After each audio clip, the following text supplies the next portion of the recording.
Recording now.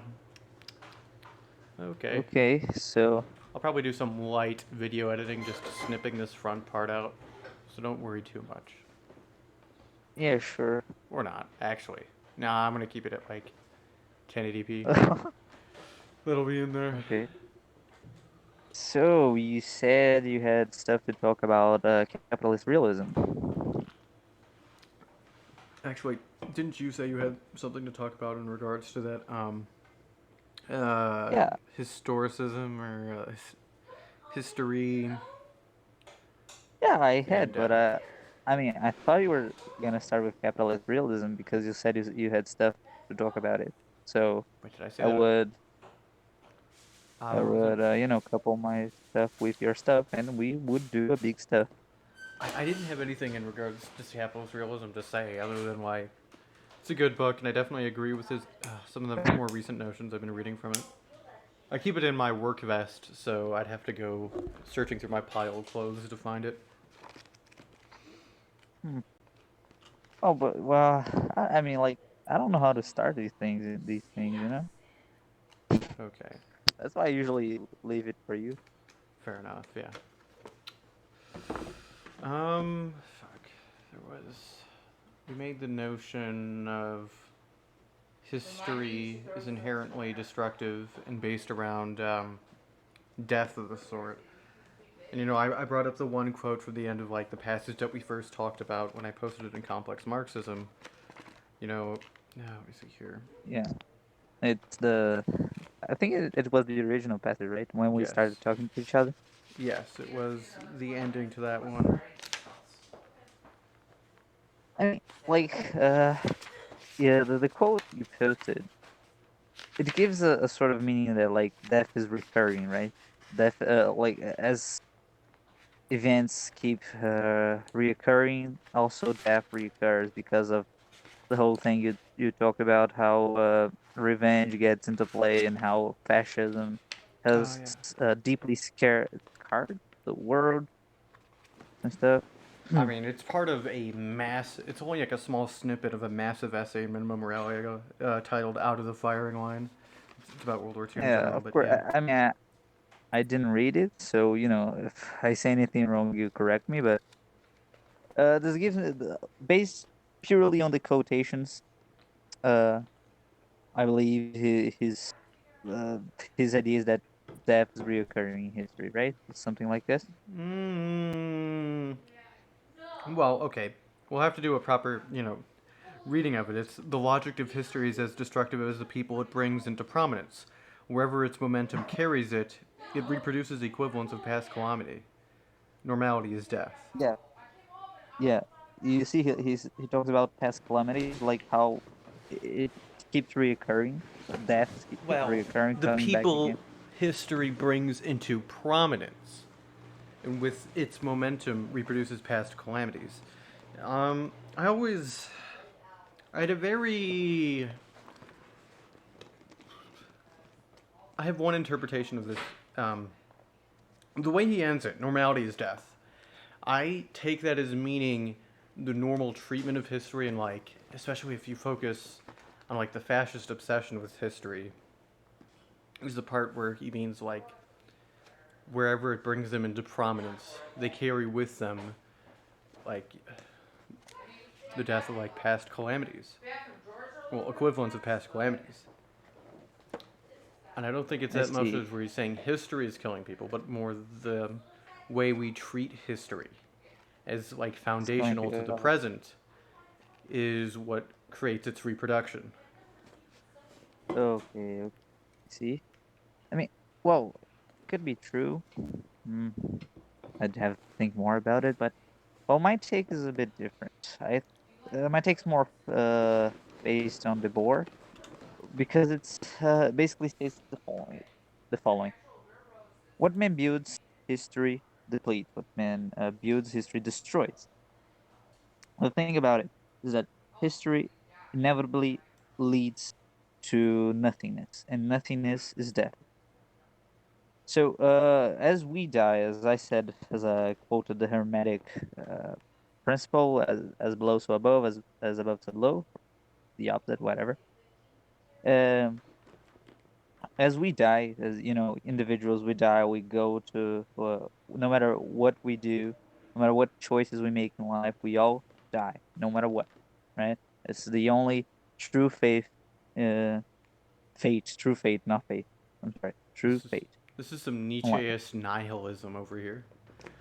It's not much analysis. Like for instance, Camus thinks that's the source of his revolt because he thinks, well, the only thing that man has, which is his life, which is his liberty, is taken away from him no matter what he does, and that's the principle of his revolt. Revolt against the reality itself because it kills man no matter what. Anyway, that's a whole nother topic. But anyway, uh, so the that quote, all roads lead to Rome. That's the same stuff. So Yes. on a societal level, right, on a civilizational quote unquote level, it also happens the same through history because history dissolutes everything. It takes what is considered the peak or the immutable truth and depletes it. Takes away its place of prestige per se.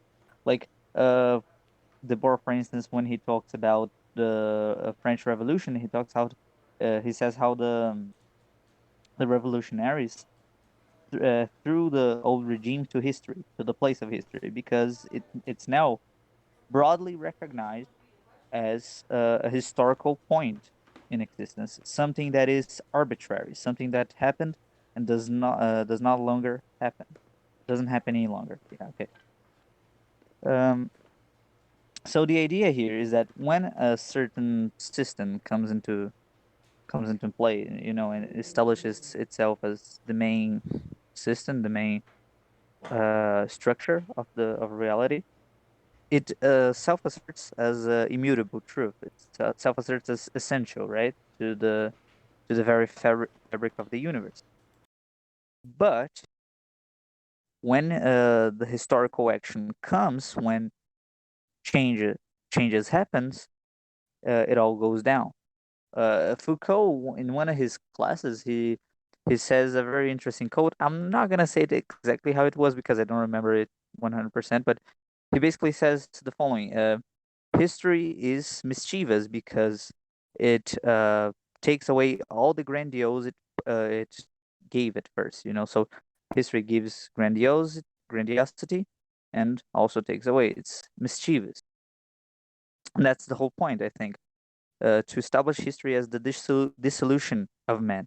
And since history can only happen within mankind, so it means that the end of man is the end of history itself. History walks forward to its own death, per se. You know. I understand what you're saying. So, what's your take on this? I feel like, well, I feel like these perceptions in history are primarily based as viewing events in their historical notion. I mean, history was not history when these events were happening. I tend to have this value over historical relativism, the futile attempt of trying to see things as they were seen at that time.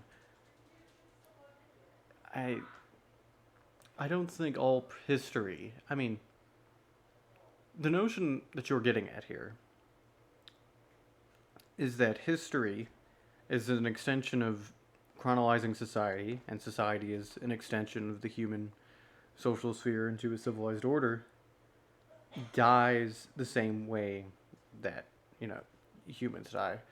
That, like, events happen and they reach a point where they stop happening, and at that point, they become history. Uh, would I be correct in that notion? Yes, sort of, kind of like that. Yeah, you can go on.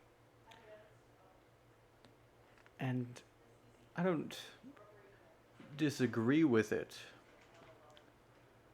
but I could say that there's an extreme separation because history itself is these events living on.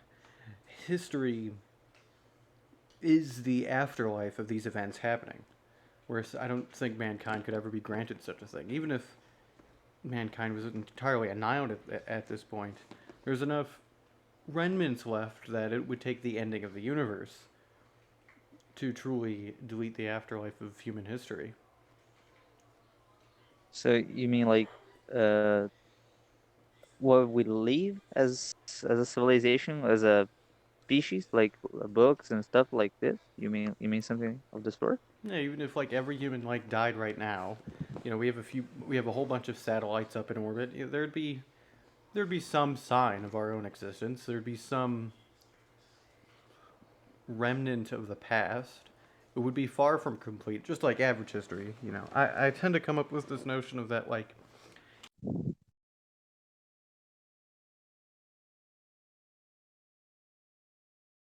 hold on. Okay, wait, no, it's still recording. All right. Each year of human history is really 1 year for every human being that lives at that current time. So, I mean, like 2020 alone would have like 8 billion years of human history worth for it because there was that many human experiences being written. I see, I see. Well, I don't fully disagree with that notion, with your notion. Like if we all die, there's still stuff that will be left behind, right? Our legacy, to put it simple. But as a human being, because I'm talking from a perspective of a human being, I think I'm a human. I don't know, but anyway, um, like the death of humanity also means the death of me. I die in humanity, and so if we all die, just like the entirety of humanity goes away, wiped out. Uh, I mean, there might be some stuff that we leave behind. The satellites, the books, all that stuff. But our history is over. We don't have any more agency on our existence because we don't exist anymore. So to us, within our sphere of thought, it's pretty much over. It's the end, right? And I'm sorry because you said you had thanatophobia. I don't know if I It's fine. I pronounce. haven't had any like. I used to be really stressed out about it, but now I haven't like thought about it much at all recently. I'm in a far better place now. Um, Okay, just let me know if it's a sensitive topic or something. no, no, it's fine. You see, Okay, so no, okay, go. okay, I formulated a better antithesis to what you're saying. Getting away from if all human beings died at one point, although I could continue that narrative as well. When a person, like a particular, like a philosopher or a great person, dies, does their history end there if they continue to have an effect on their society long after their death? Does their history truly end when they die? Or does the shockwaves of what they did continue on throughout history? And therefore, as an accumulative part of society's history, their history lives on. I think that's well, it's kind of related, but I think that's a bit of a different topic because I have this notion which is well, you said it yourself. Like the when he dies, his history, his past legacy, right? Because he will probably influence other philosophers, other thinkers, and even maybe political spheres and stuff, right? It can even it can even bring material change just because of his ideas, right? And but I think his history is over. His personal history as a being. What I think is left is his representation, which back in the days, like I don't know, I used to have this notion, which was when you're alive, you're the son. When you die, you're part of the mother. The mother would be the entirety of humanity, and the son would be our individual life, right? Because the idea here is that since like until you exist, until you live, you're always learning, right? So you're always getting better per se. You're always evolving. So that's why I consider individuals as the sun, and the mother would be the entirety of humanity because that's the only knowledgeable possible. Therefore, it's the ultimate knowledge. So as humanity progresses and the mother becomes more wise per se, um, it just modifies the whole, uh, in a way, the whole of of our knowledge, of our past achievements, and the achievements that we will eventually achieve. But anyway, I mean, I think it's a bit of a different thing, like you certainly live on, your legacy lives on, but you don't, it's not you Mm, anymore. I feel like we What have a different. people I feel sees like it, we have a different definition of history. Um, because perhaps. your history does live on. I mean, your memories don't. I think memories and history are two completely different things.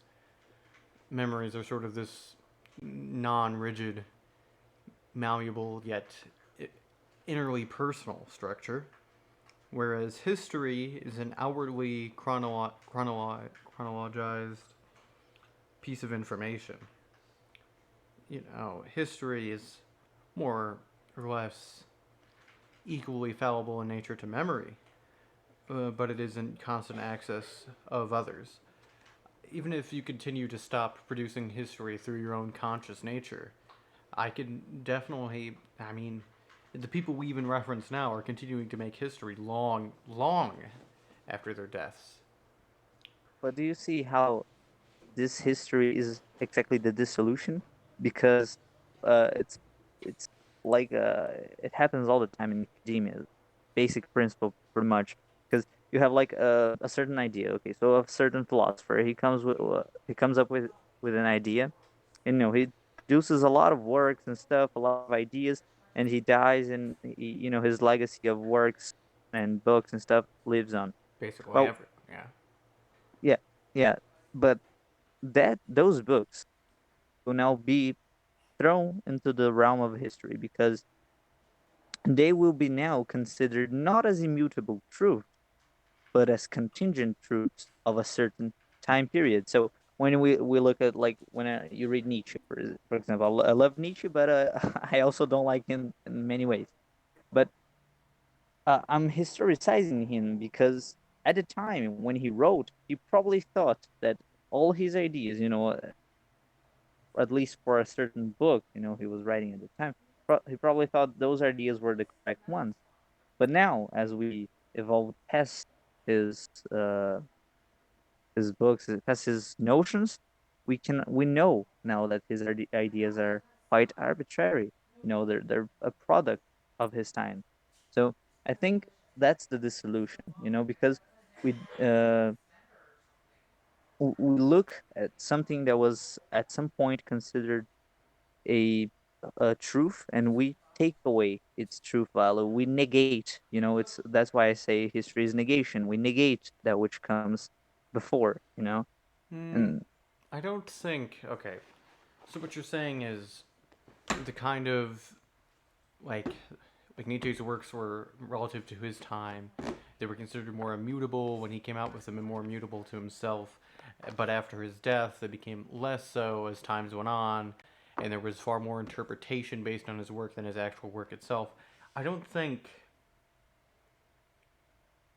I don't think like philosophical interpretation or even just like historical analysis negates history itself. Is it not like the very function of what we define as history? To look at past events, past things, and like examine and chronologize them. uh, are you going to continue, or can I talk? Yeah, you can talk. Okay, that's why I said to you that history, and I reiterate that idea that history is paradoxical, because just by using history, just by agreeing with history, we're already kind of denying it, because we're saying, okay, that's the immutable truth. History is the immutable truth. Uh, but that's also paradoxically a contingent truth within our very own philosophy. So the philosoph how could I put this, historical philosophy? Let's put it like that. So uh, that very own the very philosophy we hold truth, we also need to hold as contingent as part of our time. So we might even be inclined to think of a future society where history is no more, and it's as I said, it's, quite complicated for our time being. This idea, this notion of historical truth is, well, it's mutable. We cannot transcend this idea, especially as leftists, right? Because we need to consciously bring about the new historical step, which would be socialism.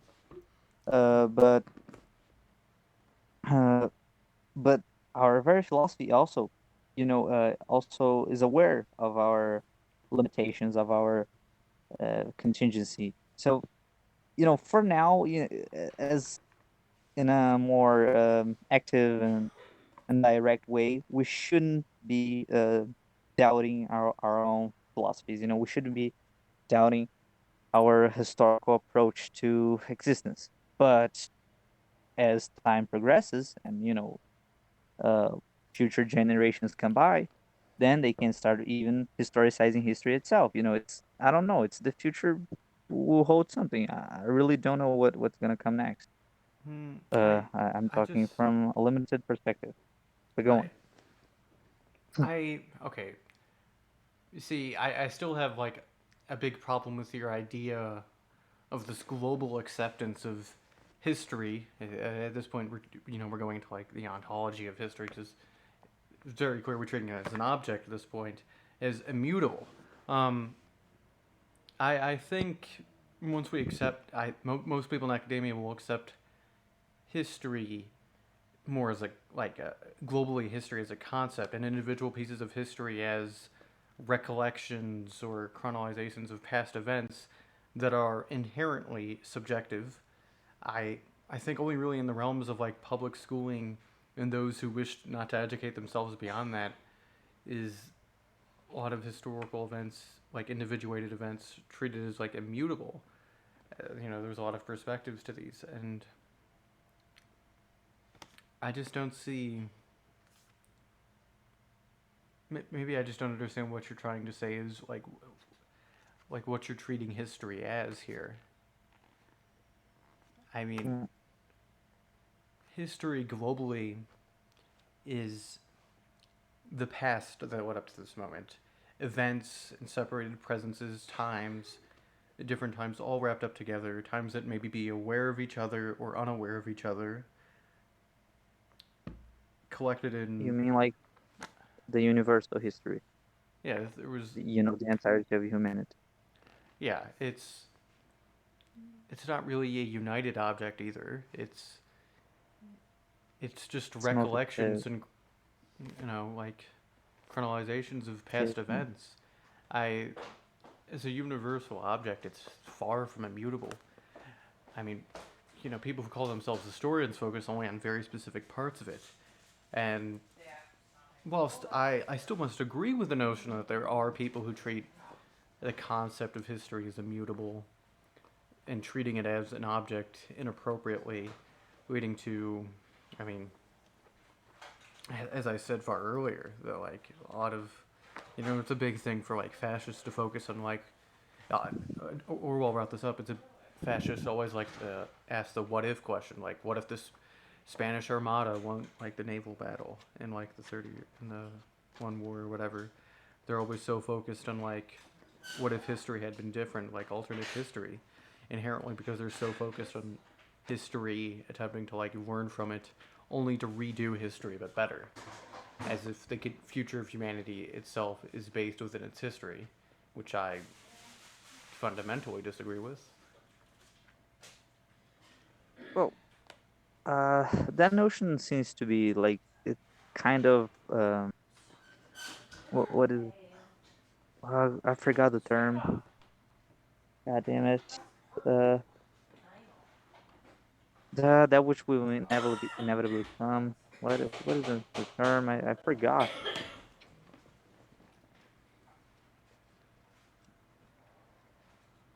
Holy shit! I totally forgot. I blanked out.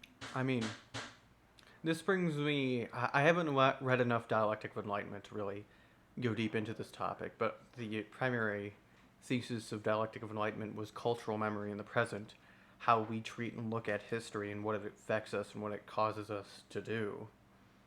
And Yeah, okay, yeah, go on. Sorry. and it kind of brings up this concept that would later, like eventually be morphed into the big other, how like the big other sees history and how that like affects events, how people think society and its culture are seeing history. I think you're agreeing with me, but we're just using a different language because look at this. Uh, Let me take an example. Nietzsche, in one of his books, which I don't remember which, um, he talks about how the Romans adapted uh, the Greek history, the Greeks' legacy to their own taste, right? So the Romans Romanized the Greeks, right? And I think that's the exact same thing that happens all the time. And, saying all the time is also kind of contradictory because I know this is also a historically contingent opinion. So, it's very problematic. It's very paradoxical. But anyway, so we do history, right? We analyze history, but we do so with the lenses of the present. You said it yourself. You can't look at history with like the eyes of the past. You cannot just uh, kind of adapt it to our tastes, to our needs, and our perception of reality. So that's the immutable part I was talking about. Like to our perception, to our visions, we'd like to think that we're correct. Like we like to think that knowledge we hold about the past, the correct one, is let's say the correct language of speaking the past. But we also have uh, to admit through our very historical analysis that this vision of past, this vision of the past, this vision of history, this vision of everything, pretty much, is also bound to dissolute, also bound to be surpassed in future generations. They're gonna have a different perception of the world and of its past than we do. So that's why I say there's this fundamental paradox because we clearly know history establishes certain truths from time to time, but these truths also, oh, they're not truth at all because they change. They will inevitably die out. They will become lies, if you will. You know. So that's why I Mm. think it's a very complex topic. A very it has multiple faces. Well, Well, it's pretty much like human beings. Like, I'm sorry, but just finishing it up. Like you said, how history, the universal history has a lot of these localized personal histories, right? The chronologies of personal people and small communities. Well, it's pretty much like the human beings. We are all multifaceted. We have very different voices, quote unquote, speaking in our head. But go on. well, see, I still disagree with the notion that we'd like to think that our perspectives of history are true. Politics takes huge emphasis on arguing over which perspective of history is true. I would say an individuated concept, sure, maybe. There are a lot of those who are open to, redoing how they see history. But I think it's also important. I mean, I could see how the act of an event becoming history negates the event itself, because it then subjugates itself to the relative ideological presence of the time that it's in, the time that the like whatever history is being looked at. But I don't think beyond the possible destruction of that history, I don't think it's the destruction of the history itself. When something is history, it's kind of guaranteed to be lost over time, or at least was previously. Who knows what the information age may hold? Now I think we have negation of a new sort, history that is negated through lies about it and just blatant untruths. Hmm. Well, uh, let me think for a bit.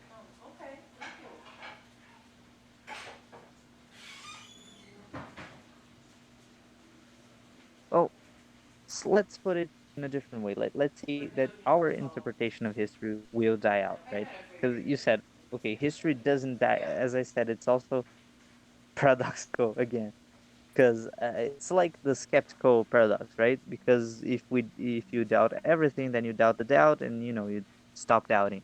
So Yes. it's the same thing. If you historicize everything, you historicize history, and then there's no history anymore. Uh, but I think that, like, for instance, we as leftists take the material, dialectical material approach, right, to history. Well, I don't do it as much because I have a lot of postmodern tendencies, but anyway. Uh, so we do that, right? We have a certain interpretation of how history works. So the thing is, that interpretation, that way of historicizing will eventually uh, die out, will eventually stop, will cease to be, will eventually cease to be and become nothing. So uh, the negation of history here is more the negation of the interpretation of history, how it works, how it functions, uh, Mm, how it goes through time. Hmm. well, I think the more. Well, I don't think perspectives on history are negated when they become history. And the notion of history itself is just writing down. Um, Dialectical materialism. I mean that's Karl Marx. That's him redefining major facets of human history. And I don't think his perspective has been negated or lost. It's definitely been reinterpreted. There have been those who've, interpreted Marx and put their views on Marx and like Marxist history and stuff like that. I mean, maybe there's definitely some level of negation. There's some level of the object of history of like an event or a recording of history does become less and less immutable as time goes on and more reflective of the periods of time that it had been seen through and rewritten through and retaught through, to the point that even the most ancient pieces of human history are entirely dubious in nature, and we have to rely mostly on archaeology for any sort of reliable source of literal physical evidence on the stuff, which ironically usually leads to reading history that is written on pyramid walls. Here we are at the same concept, but I don't think history. Hold on.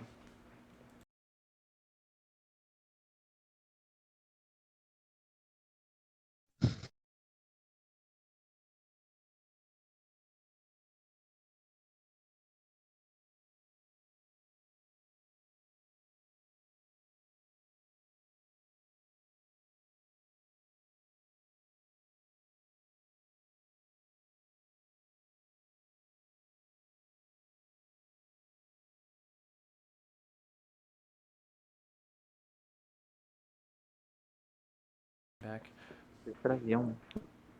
What was I saying? I was trying to figure out You're what I saying was. how even though even though events occur, they're not exactly negated because of, for instance, you take dialectic materialism, it's not entirely negated, it's reinterpreted, yeah, so on and so on.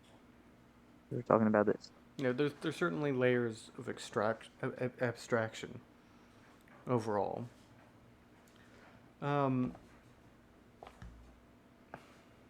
but I don't even think historicizing history stops it from becoming history. History is this weird subject. I think the word history itself kind of gives too much credit to the works that it is based on.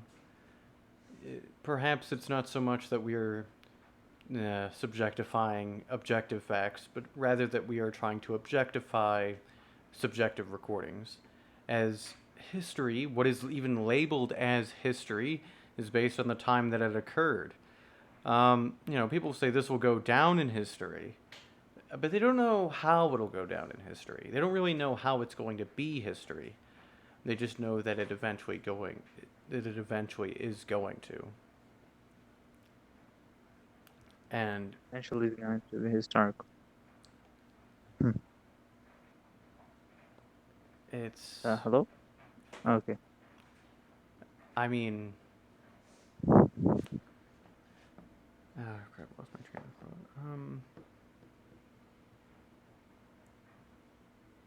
Yeah, I think we're just giving. I think it's just inherent that history is nothing more than just a recollection of events through the subjective eyes of one's lens. Even the best recordings of it, I never. It's not inherently immutable, and its negation is really only a natural process of its existence. So I don't think history can really come to an end. But what can come to an end is our perception of individual events that creates history. It's just going to be maybe the end of history isn't so much the end of history, but the end of the process of new histories. It's just going to be the same history, the You same mean like period of event extended onwards. it's the end of a certain part of history? You mean something like this? No, but the end of history as individuated parts and the end of a future that may be divided into individual time periods of histories. The start of an unending kind of history. I think I think this goes to perspectivism. I'll get to there. We can get to there later. But I wanted to point out two things about what you said regarding dialectic materialism. Well, first and foremost is that, well, yeah, we still reinterpret Marx and stuff. We still, advocate for dialectic materialism, even though it's, in the past. So it's supposedly it should be relativized by now. But the thing is, different from capitalism, socialism never established itself as as the superpower. Like, of course, you have um, certain countries that became socialist from certain period of time, but it never This established itself. Yeah, I disagree. The Warsaw Pact was objectively a superpower. It just lost due to, well, several economic clauses and a political catastrophe and a corrupt anti democratic affair, the likes of which history had never seen. Um, I mean, if socialism wasn't a superpower, there would have been no Cold War. I disagree with that part. Unless you think no, it's the not. Soviet Union and the Warsaw Pact weren't fundamentally socialist. It's not much the idea of of um of if the Soviet Union was a superpower or not, but it didn't win pretty much the Cold War, right? The capitalist side won. So Hmm. we currently live on the visions of history that was brought by the French Revolution, by the Enlightenment, which is a very different notion of history than we have now with Marx. Oh, so there's this problem. It never established itself in a meaningful enough way for it to eventually be diluted and throw into the realm of history for for good, and to become a new thing, perhaps. Um, Wait, and also, are you saying that in regards to the Soviet Union? no, I say regards to the electric materialism. Well, dialectical materialism is just that. Are we treating that as like a? It's a certain It's a way perception. of re envisioning many, if not all, facets of history into just their material wealth transfer and the conflict over resources. I mean, It's a a new way to narrativize the past, but it's I think that's all. nonetheless. Yeah, go on. I think that's always been dialectical materialism's goal, to view things in the past and view things in the present as conflicts over material. I don't think Yeah, yeah, it's trying. that's exactly what I'm saying. That's the point. It's a new way of viewing history. That's all. I'm not criticizing it. Much by the contrary. I think that's good. That's a more appropriate notion of history, at least to our time being. It might not be in the future. That's all I'm saying. And the second thing I wanted to talk about is like you say how it's not negation, it's just like a different interpretation of a certain thing. In this case, dialectical materialism, which has evolved over time, uh, with different thinkers, adding their different stuff to its premises. But like I think that's pretty much a both of Theseus problem, because like how much revisionism is enough for it to not be the original thing again. Like so, uh, how much of these things we added to the dialectic materialism and Marx philosophy in general um, are just uh, stuff that we add and not stuff that fundamentally changes Well, its original premises. well, You know? history is, as time goes on, history itself is a near but not total negation of the event itself.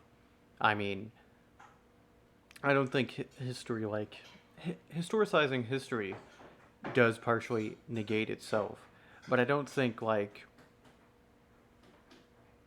I mean, even if, like, we compare it to the boat of Thyodesian or whatever, like, it's still a boat in the end. Even if every, like, wooden plank is replaced, it's still a boat and it's still shaped the same way. It has the same name, and I think that's an important thing to note about history. Even if every part of it's replaced, it's still following the same design, it's still following the same pattern. You can't, if it was turned from a boat into like something entirely different, then yes, it would be an utter and complete negation.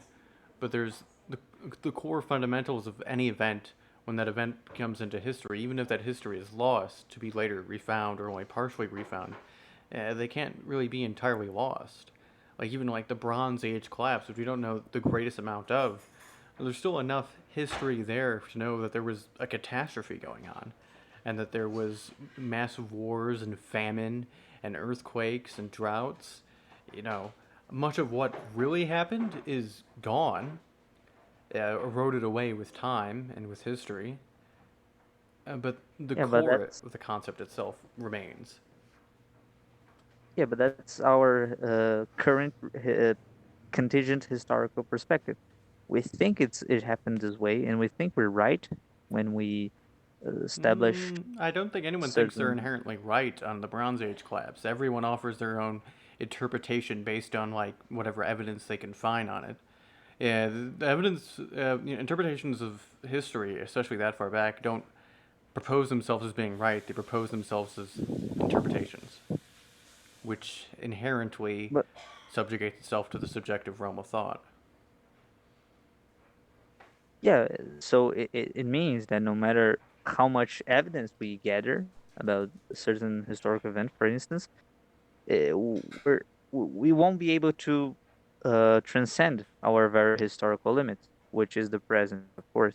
So that's why what I'm saying, like we have to both affirm our transcendence because we have to affirm that uh, we're limited, so we know we're limited, so in a certain way we're transcending. But we also have to, because of this very notion that we're limited, we also have to limit ourselves. So we know uh, we cannot transpose this very perception we have, right? So that's why I say it's paradoxical. History is a very paradoxical thing, historical philosophy. But that's, I mean, you could view in a Kantian notion, like, oh, this only shows the limits of the human mind, but that also falls uh into a skeptical paradox. So I don't think that's inherently true. I just think that, well, reality is kind of messed up. Reality is pretty multifaceted. It's not unified. You know. Certainly. I eh, perhaps I just still don't understand what you're fully going on about with history. It doesn't seem to mesh well, if not at all, with my idea on what history is, which is Yeah, I haven't fundamentally touched it on relativistic. the. Yeah, Go on, go on. I I lay out history as just being history is always relative to the time that it is. But even when history is being made or history is being interpreted, it accepts itself at the time at which it is and onwards. So when we look back, it kind of looks like a roadmap when it's, far from that. History is this foggy thing, and there's so many really different timelines that are going on with different events happening that it's easy to go into history and look for some sort of proof or justification of whatever belief you're looking for, because it's guaranteed that at some time in the past there's going to have someone whose perspective is justification for whatever beliefs you have.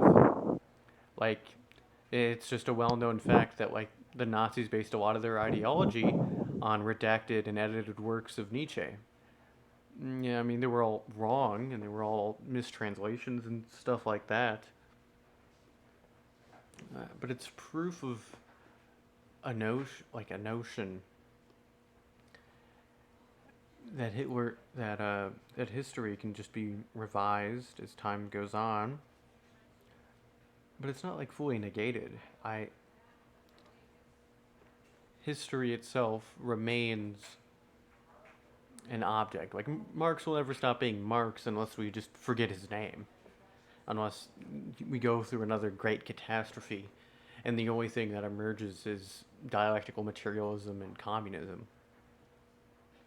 At that point, I I don't even think Marx is fully negated. His works still remain. I think that's a different problem because that's like altering the documents that can give some hints of how history went down. Because like when we think of a different way of approaching history, we're altering the observer, right? We're altering ourselves. We're just having a different perception of history. But when we alter, god damn it, alter the documents, the very material things that should prove certain historical events. Oh, that's a whole different problem. You're Mm, changing the object itself. Documents and really written down accounts could never prove definitively anything. Yeah, Because, no, well, not me. inherently, when something's being written down, especially when something's being written down in a historical sense, it is going to be based on someone's subjective judgment, and then it's going to be them trying to translate it into a more truthful sense. Or, hopefully, at least. In a lot of senses, in a lot of times, especially in the Cold War, it really wasn't. And, I mean, that affects a lot when people who want to believe something in the time they're in, due to what they're taught, can look at history, and history is never the events themselves. They're never even like recordings of the events themselves, but rather interpretations of the recordings of events themselves, because there is a significant different distance between any history. Yeah, And I at agree. I that agree point, with them. there's so many layers of abstraction that even if the core parts are left there, you have a large leeway in believing what you want in that event. Yeah, I totally agree, and uh, that's what I'm trying to say. It's because we're you're doing it yourself. You're relativizing the very works of a certain time being. These works were very biased, were very subjective, and products of their respective time, even though we don't fully grasp what that time was, right? Because we're also talking from the position of our time, and it's pretty fucking messed up. We just, it's pretty confusing, but nonetheless, but when you alter a certain document that was like, for instance, a certain man wrote what he saw in a park, in a circus. He wrote what he saw in a circus in his journal, and as we as future people, a future generation after his time, we read his journal, we have a certain perspective, right?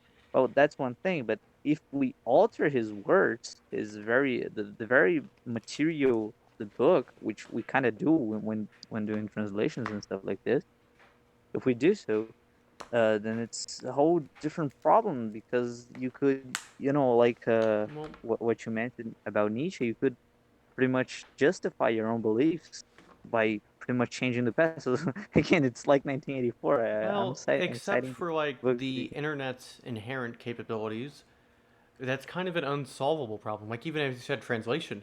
There's a part in Minima Moralia where he mentions like a German poem or whatever, but he says it like in English, obviously, and he's like, notice how in English it turns from just a regular poem into like an ad jingle. Notice how much translation reinterprets the entire thing, and that's I mean translation alone. That's a huge part of anything. I mean, the primary, even the most like objective histories are trying to look back into the ancient historical documents and translate them into something new, and that's inherently not going to be entirely correct as to what they were, no matter how hard they try. So I agree. I do agree. I don't know. I just had the impression that, like you were saying, history can be manipulated by the powerful to it can produce a be whole new manipulated by anyone. reality. You don't have to be Yeah, powerful to manipulate history. There are, like, I mean, I wouldn't say it's because Solzhenitsyn is that powerful. you cited you cited the Nazis and stuff. So I thought you were, Well, that's I the mean, thing. of The course, Nazis didn't actually reinterpret that history. They founded their ideology on works that weren't really Nietzsche's, that were instead like continuations of works by his sister, who was a huge German nationalist. And she like edited a bunch of his works and stuff because she was the only one the estate trusted to edit his works to be published under that time. And those were the works that were, treated as very sacred and holy by the Nazis. And I mean, yeah, so you don't have to be powerful to do it. Is it inherently immoral? I mm, it's well, yeah, I agree. I'm just saying, like, it can happen. The powerful can use a modified version of history to establish their own I think domain. I think that always happens. I think it's inherent. Any any state or government is incapable of accepting the whole truth, because then it would have to accept, um, failures in its own system, and no system can ever truly accept that. Yeah, yeah, and that's what I was saying. Again, you see this very paradox going on again because, for instance, capitalism fucking gosh, relativized the Middle Ages.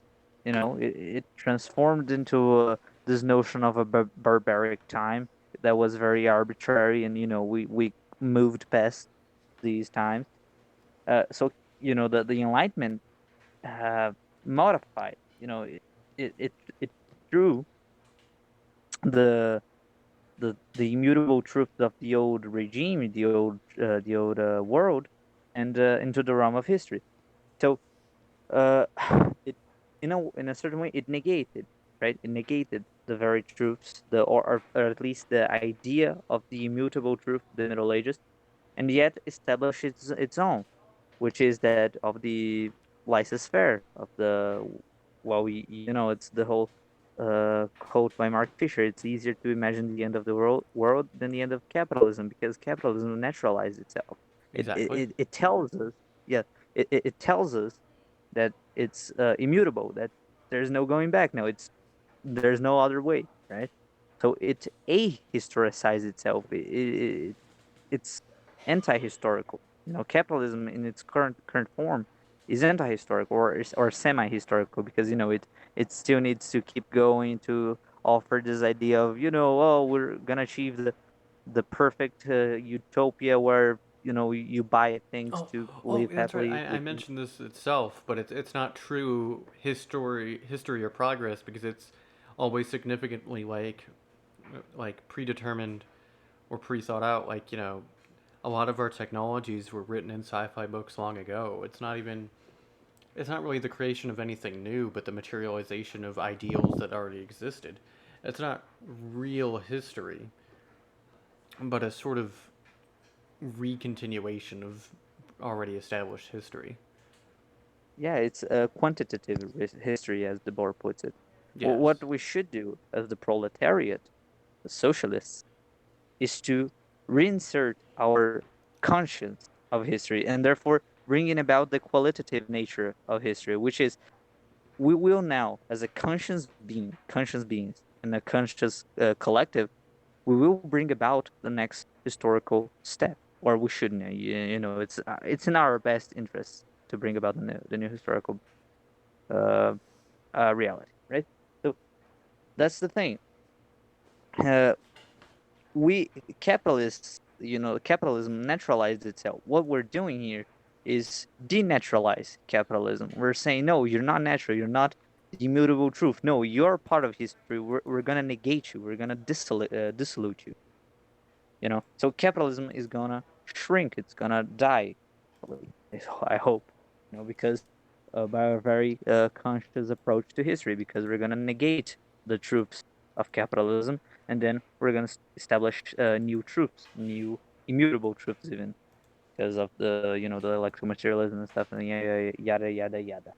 So, and as I said on the UGOPNIC server, at some point, maybe in the future generation might go past even socialism, but that's not a concern I have, because it's not my problem pretty much. It's far off in the future. Hmm. Fair enough. Fair enough. But I do enjoy. I want to point out the notion that capitalism enjoys the far future. Like you have to wonder why this is. I like to think the addition of the far future into present media is an attempt to recreate history. Well, not recreate history, but to just create history through media. New history can be made through films. People are more likely to remember films in the past than they are likely to remember actual events in the past. Um, do you think like all media falls into that, or at least all media under capitalism? Entertainment media. Uh, like Hollywood, for instance. I think it's a good example. Yeah, yeah, especially Hollywood. Yeah, I would say. Mm. Hmm. I don't know. I never thought about like doing history through movies. Like you have like obvious examples of very biased movies that try to rewrite history, like Birth of Nation. Mm-hmm. It's clearly propaganda. Uh, but I cannot think like how Fast and Furious, can rewrite history or produce history. I really can't see that. You could explain further. I would appreciate it. Well, okay. They weren't rewriting history. I corrected myself. They're creating history. It's People are more likely to remember the events and morals and stories of these movies than they are likely to remember the events themselves. Therefore, they become history, and it reveals, as what I was saying, that history is nothing more than media itself, based Oh, I on what it see now. perceives as true story, but being history itself. It's you know it's it can I mean, with be new history. with the overflowing of information we have nowadays, I certainly wouldn't be surprised. Like it's the whole Matrix thing by Baudrillard that we're probably live more on a hyper reality than reality itself, right? I mean, I live more on my phone than touching the grass, and I sounded like a boomer now. But anyway, Cause I so touch grass. yeah, and so yeah, like. I think this notion is pretty accurate. I like this idea. It's very interesting. Uh, Especially because I we mean, live in a very in a reality that is very exaggerated, right? yeah. It's very inflammatory. Uh, I think I agree with you. It's interesting. Like I would have to give more thought to it to uh, fully agree, but I think you have some idea here. Mm. Some idea. You'll have to excuse me. I'm looking at uh, hy- hydrodo. What the fuck are they called? What? Hyd- Hychronoplans? They were the future of, you know, travel, and but you can thank both Stalinist style bureaucracy and capitalism for us not currently having them. That and not exactly figuring out the best type of engine that could guzzle water when and if needed to. Yeah. Are you talking? What? Are you talk? What are you talking about? Uh, I've been looking at. I'm really into planes, as I've told you before. We could have had the future of like travel. All right. Oh, It was designed by Bartini, an Italian aircraft designer who lived in the Soviet Union. I mean, it's not like these things didn't work. They absolutely did. why didn't they go for it then? Well, it was a long project, and like one of the primary parts of this project was that it was the whole design of the bottom one, the VVA 14 Bartini Beriev, named after him. It was the whole design was to revolutionize, transport based on the ground effect. The ground effect is essentially this like the aircraft's weight pushing more and more air down and compressing it, therefore actually creating more lift. And so these were Mm, basically boats. They were hovering about 12 feet above the ground, and they could go about as fast as 500 miles per hour. So there were boats and planes, but the whole goal of this plane was that it could also do vertical takeoff through like 12 hydrofan engines, but those were never made. So the three of these prototypes that were made didn't have those, and then he died. And the Soviet Union was like, "Yeah, we're gonna make more of these." And then you had the Caspian Sea Monster, which was instead of being designed by an airplane designer, it was actually being designed by a naval designer. He wanted to solve a hmm. boat issue, and he also decided to go with the ground effect. Well, you're really into airplanes. That's interesting. I mean, like, uh, Yes. I don't fully grasp the entirety of this subject, but I kind of get what you're saying. I mean, you don't understand. These things could have been like, these things had the capability of being the size of cargo boats and could go Well, hover above the water at like 30 or 50 feet and go about like 500 miles per hour. It would have changed dude, everything. The only issue my guy is was, using feet. Dude, I don't know how to measure stuff with feet, dude. What oh the wait, hell? shit. You fucking Americans and your 700 kilometers per hour.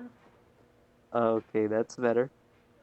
I think that's That's within the range. Hold on. I'm pretty sure that's right. Hold on. Miles to. Dang Americans and their Listen, all right. I was miles, educated with their this. Okay. feet. Oh, okay. No, I was way off. 804 kilometers per hour, and that wasn't even with good engines.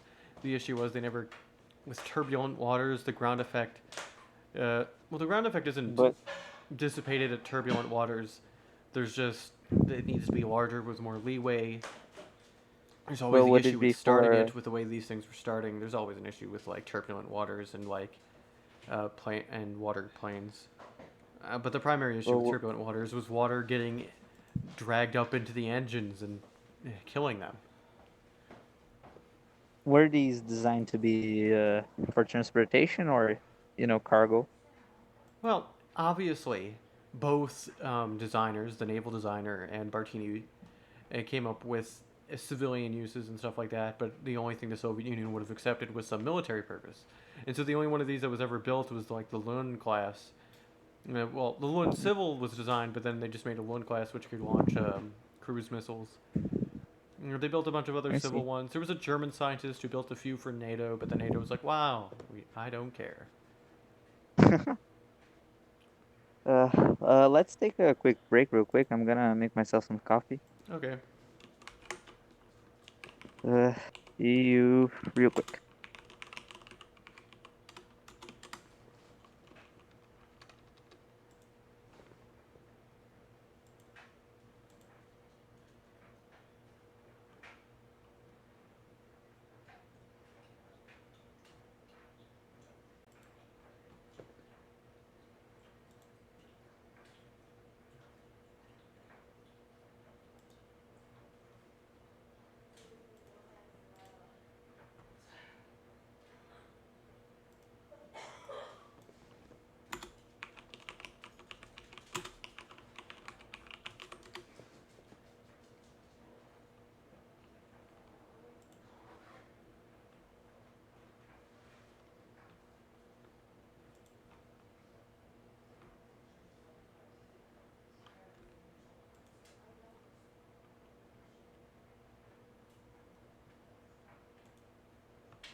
government documents.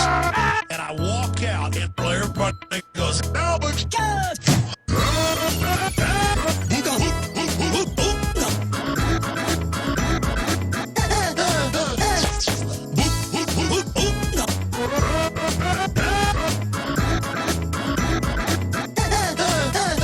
A lot of things these jobs could do, make your own wish. Getting to kill 1 million Americans. The government lies, you're going to die. No, the thousands of astronauts that died. What's happening in Japan, blowing up the sea. You will line up and they will rope you and your family. Pain, judgment, war, GMO, death, destruction, disease, fire spreading, ants, rotten bodies. Alex Jones!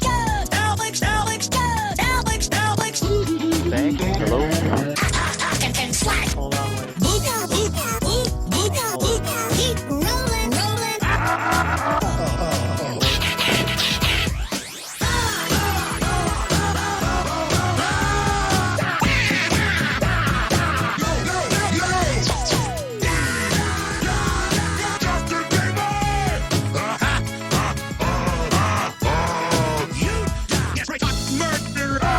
Government documents. And I walk out and everybody goes, Alex Jones! All my fans happy. Whoa. Why is my shirt off? Whoa. Nazi scum, filth, trash, garbage, smack it.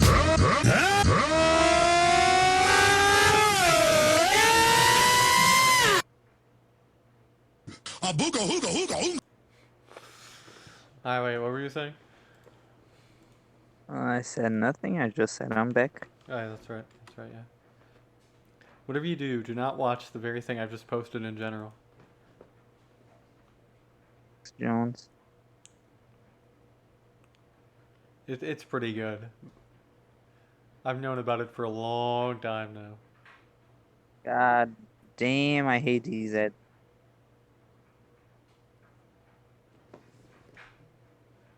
And there's another plane. Nice.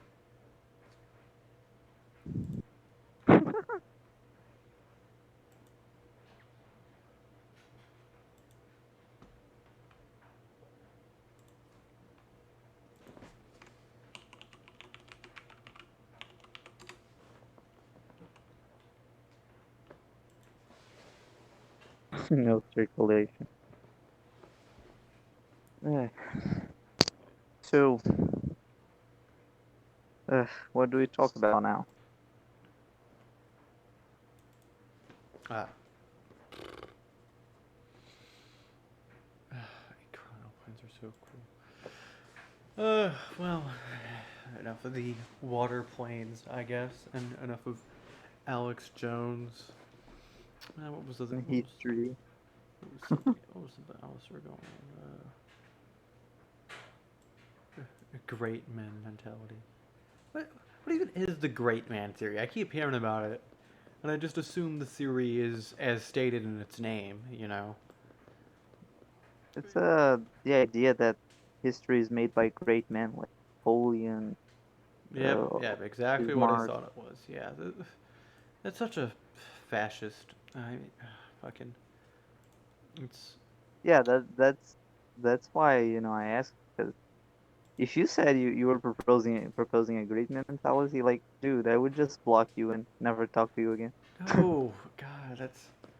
I mean, you see, actually, this goes great into proving my point in what I said about history.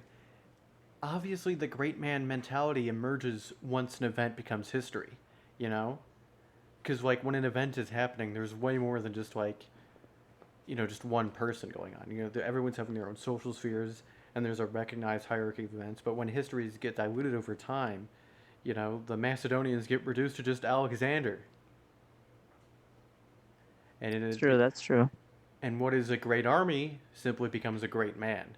It's just historical perspectivism, wanting to focus on just like, how did this one man do something? Because we're so. I think it's a more. If I could finish my point, I think it's just this neoliberal idea. It was that Enlightenment has passed on to us, that we want to like focus on like what individual men believed and what individual philosophy was, rather than societal forces. I was exactly gonna say that. Yeah. So yeah, thanks. But I mean, just to use an example, like if you take his, but they're not exactly historians. Like they're kind of an archaic historians. But anyway, if you take like the antiquity historians, they're never focusing on individual men. Like they certainly talk about the, I don't know, Socrates and um different tragedy fellas and whatever, but they usually talk more about the people, the Greek as a whole. Like I'm just taking the example of the Greeks, but anyway, Hmm. this whole focusing, and you can see like it's on the more biographical approach to history on modern production of history. Like if you look at I don't know, like a random documentary about Napoleon, it's always, oh, he walked among his men, he was a very bright leader, he read Machiavelli or something. It sounds like a Republican political campaign. I think it's another facet of like this great man theory comes as a result of the fact that maybe it's another result of enlightenment, but we're inherently trying to like look for great men. You know, that's why the right have so latched on to Donald Trump, despite the fact that he's obviously everything that they despise and everything that they don't want and doesn't give any damns about them. But he's coming off as this person who, pisses off the left a lot, and he's this great narcissistic person. So then inherently they're going to be like, oh, great men change history. But it's more like it's literally the Adorno quote. Um, history, like the great man it brings into promise, carries with it, recreations of past calamity. It's just people. I think the more realistic nature is a complete inversion of the great man theory. The men who there aren't men who drag society forward, but men who are just pushed to the forefront of their ideals or their political movement by the movement itself. You know, Yeah, it's it's yeah, it's society, it's individual forces wanting a figurehead. It's not a figurehead creating the force. exactly. Like I think, I mean, it's pretty obvious to us, because we're already uh, way more, I don't know, aware of how reality works, I suppose. But the thing is, this whole thing of great men, pretty much both. Totally. Like history is completely made of collective force, collective struggle, you know? You can't say to me like just a Napoleon changed the whole course of France by himself. Like No, what no. the hell, bro? Napoleon, honestly, I think he's an example of like an interchangeable force. Like it could have been a lot of people could have done what he did in the state that the French Revolution was in. You know, any anyone with any kind of similar motives could have like gone up and done what he did. There was nothing really spectacular about him other than being a really good general at that time and far ahead of being a general than any other of the Western European leaders for a while. Exactly. But he I, wasn't a I smart agree. economist, though, and that's really what lost them.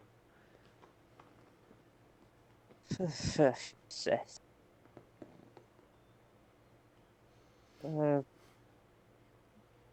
France just had this inherent idea of being this greater monumentous force and needing someone, you know, to like push that forward. As soon as Napoleon emerged, of course everyone is going to latch onto and push him forward and support him. And no one was really going to oppose the every man must serve conscription.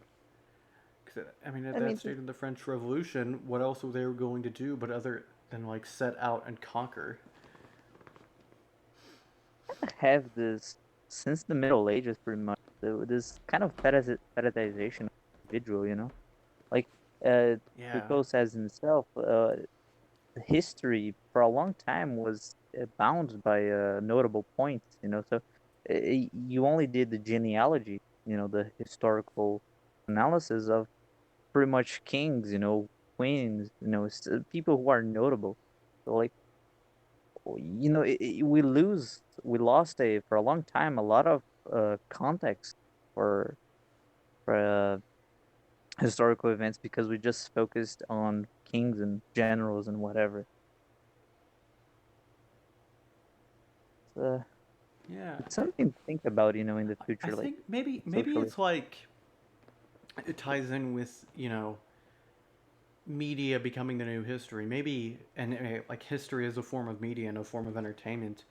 Maybe it's only natural for us to turn regular pieces of history, find some leader, and turn it into like the hero's journey. You know, turn every Yeah. event into some sort of protagonist and some sort of antagonist. But that is exactly the type of historical notion that the Nazis used to bring themselves into prominence. You know, great man theory was exactly the kind of justification for Hitler's existence. He was It was built upon this idea that he was this great man about to change and revolutionize Germany for Germany. I mean, even Jordan Peterson sometimes praises Hitler. Like, what the hell, bro?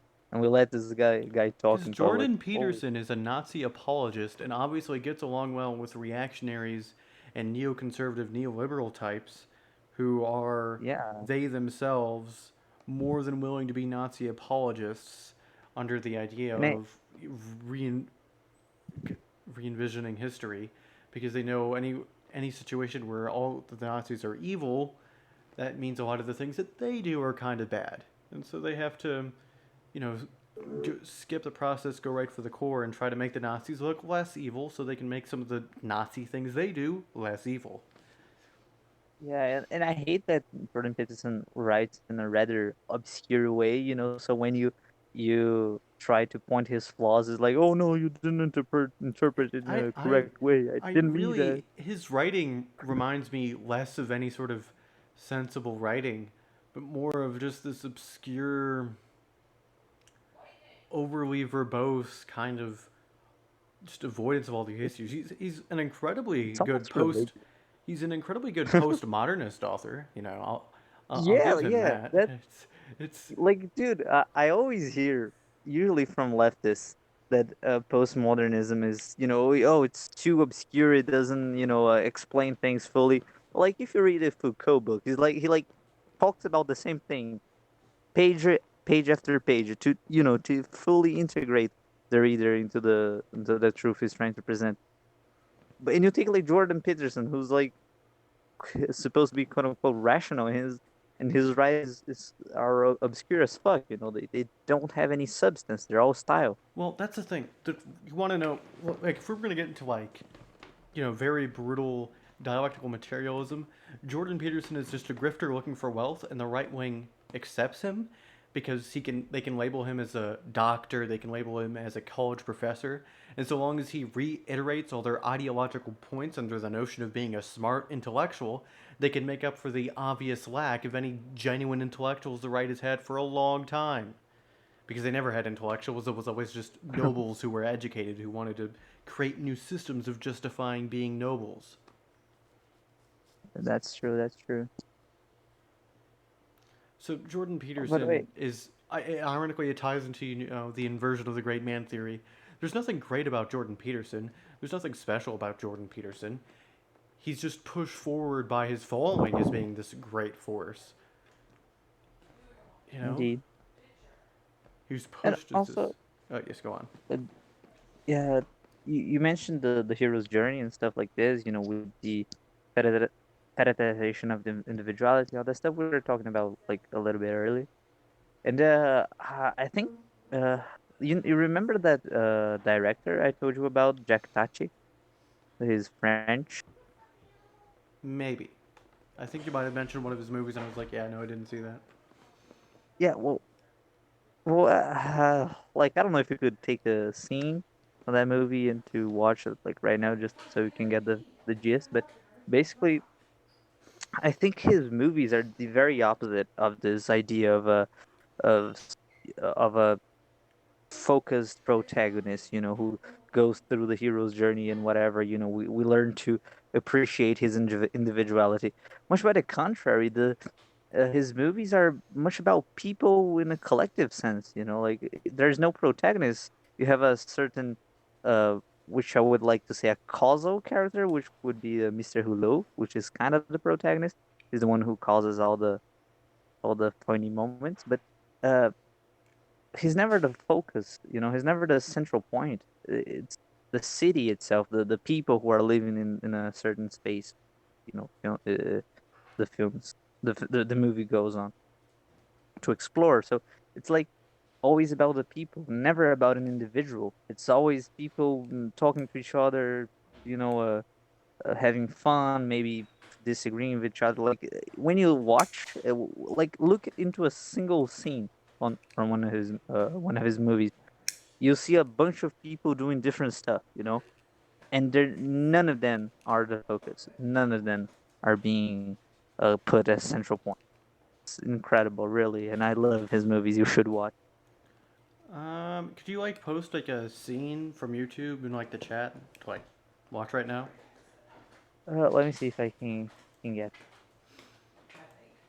Hmm. Uh,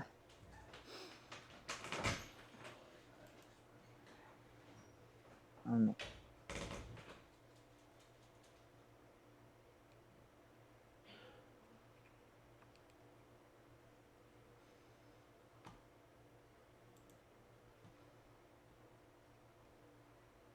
Oh, this one is great.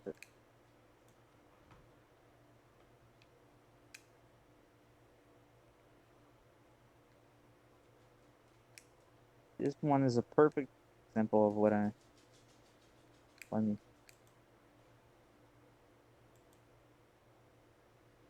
Uh, I sent in general.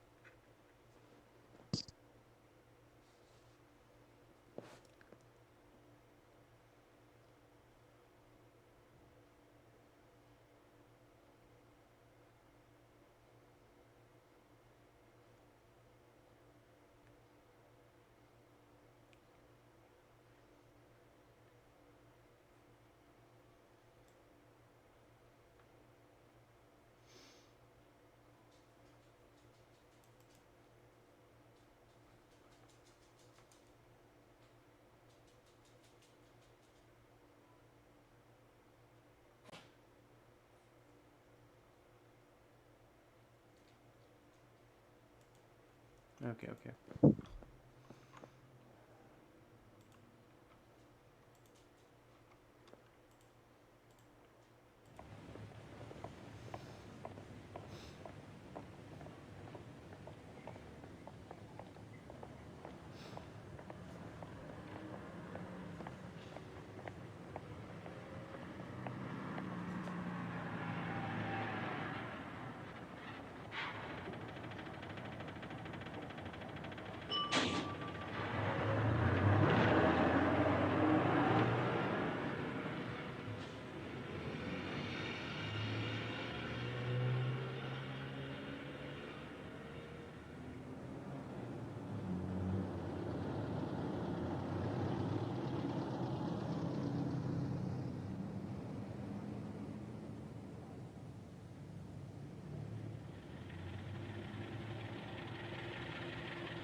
Hmm.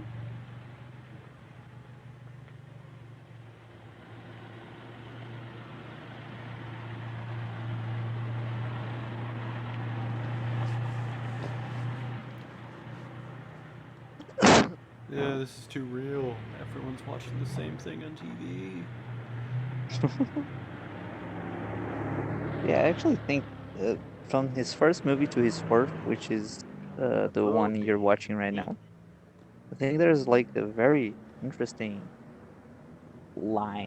His I don't know if he made it consciously, but nevertheless, kind of established a certain continuity that is very interesting to analyze. I His enjoy third the movie is my cars. favorite. I really enjoy the cars. Like it's meant to be this kind of nuisance and annoying thing, but it's also this real, everyday thing. Like the aesthetics are pretty good in general.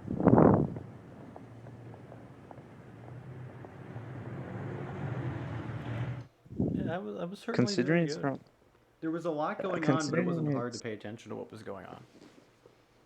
yeah, that's what I like about Jackie Tachi. All his movies are like that, it's a bunch of stuff happening, but it's not chaotic. Well, it might be a bit chaotic, but it's I don't know. It's narrative through multiple points, if you will. It's pretty interesting. I like this idea a lot, and his gags are amazing. Really, he's pretty creative.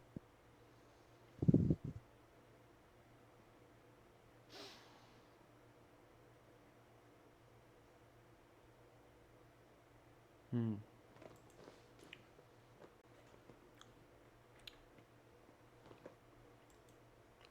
That was certainly some good film. I'm afraid I'm not really interested into a lot of like films like that. I just watch whatever movies Mark Fisher or Zizek mention in their books just to better understand them. But these ones are quite good. I'm telling. I don't know. Like I don't know what kind Oh, of have you stuff seen he's Monty doing. Right? Python? Have you seen Monty Python? Yeah, I've watched the Life of Brian The Life of Brian is really good. Yeah. I'm and the holy whatever. Holy Anyway, go Grail. on. Wait, fuck. What was the other? The two other movies they made were also really good. One of them was just like a remaster of a lot of their scenes, and the other one was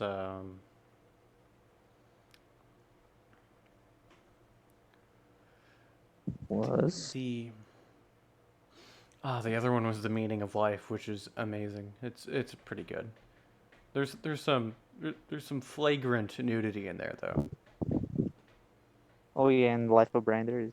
I don't know the other movies you mentioned though because I didn't watch it, but you know, Oh yeah, please, The but Life there. of Brian is nothing. But yeah, and also the show is really good. Well, it's a weird thing. Like at that time, like especially with The Life of Brian, a lot of what Monty Python did was very liberal, but nowadays even their works are considered mildly problematic in a lot of the notions they present. But I think they were a great step forward for comedy and entertainment. I mean, it certainly has had aged a bit badly. You know, like there's a bit of transphobia in Life of Brian. That's a tiny little bit, but I mean, trans. I've always saw that scene, and I always was like, I mean, transphobia. I feel like in that scene, maybe we could ask them because some of them are still around and can still answer questions what they really meant by that scene. But that scene itself, I feel like, because I mean that's literally the same right wing talking point I thought now. It's the same argument that's being talked about now, but the fact that it was done like 50 years ago by them in a time when like that would never have been mentioned, it's very interesting. You know, I mean, it's a I product of their time. That's for Yeah, sure. but I don't. I think the way they presented it wasn't inherently trying to give the guy credence. He was certainly being presented as this overly like chauvinistic, your typical British like asshole of a person. You know. Yeah. But I think they were at that time making fun of both sides, and perhaps it's where transgenders get a lot of. Yeah, it's definitely some level of transphobia in today's standards, but back then, the recognition of like transsexualism itself in a time where it was just not thought of at all and just would have been weird and scoffed off at is it's in its own right impressive. I agree. Like, I don't like Life of Brian that much. Like, I think it's funny, but I prefer the Holy Grail movie. Well, I the think it's Holy a lot Grail more is fun. it's just masterful. There's nothing, not even like the facts about how like the Holy Grail was made. Like every extra on that film was like, "Hey, do you want to be a movie? Do you want to be in a movie? We need some people. All right, we're kind of low and like staff, No, I love the portrayal and it's all at of the same the castle. Middle Age. They wanted a whole bunch of different castles, but they could only ever get one castle, so it's just the same castle at different angles. Yeah, I know. Now, what I love, like it's the best thing of the movie to me is their portrayal of the Middle Ages stupidity. You know, like their science is finicky as fuck. It's great. But it's based on these like children's stories, you know, all these like different like children's stories. It's this huge fairy tale concept of what history was like at these time periods, and it's Nothing but a scratch. uh, coward. Have at thee. You're the Knights of Ni. There's many quotable scenes from that movie. That's for sure. Smelt of elderberries. What a classic. The Holy Grail movies from when? What is the year? Do you know? 68, 69. It's a very old movie.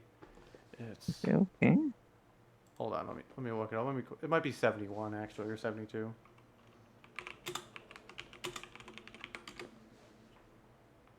Okay, come on. I really need to type in Monty, but like who cares about the actual Holy Grail? We're talking about like the Holy Grail of films. 1975. Goddamn. 55, okay. Still way ahead of its time. Yeah, Arthur, like King of the there. Britons. I don't know if Monty Python created that genre, but it certainly made it a lot better, which is the what is it? Is spoof movies, something like this. Well, okay, Spoof? all forms of like, they definitely didn't fully create the genre, but they did create Python-esque humor, which was the basis for a lot of like spoof movies at the time.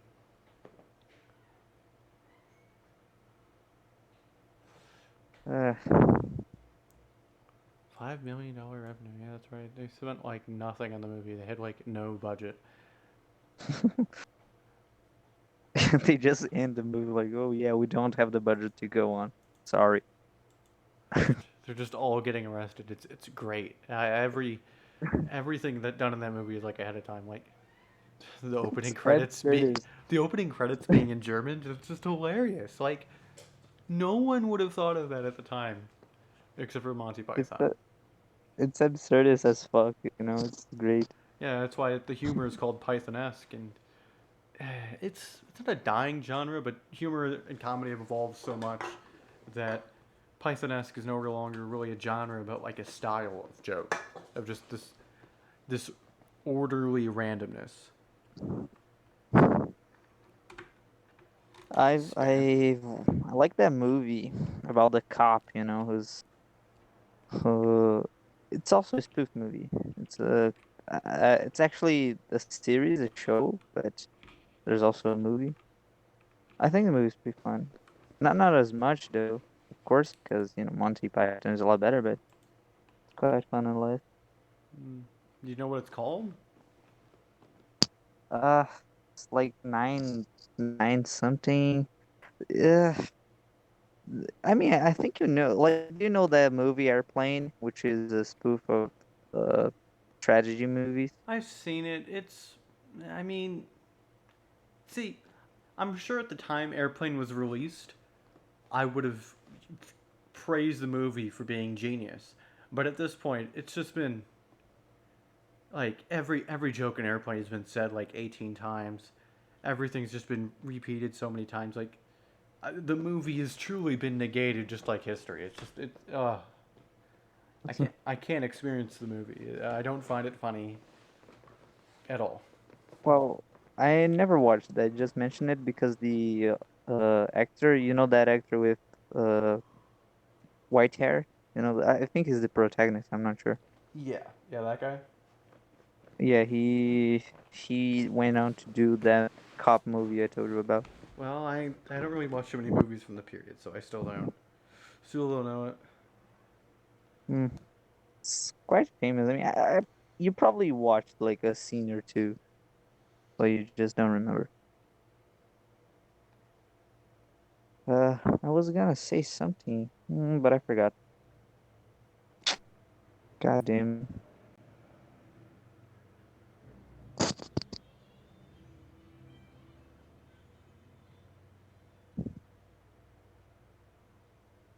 Do you think we should end it here? Yeah, that sounds good.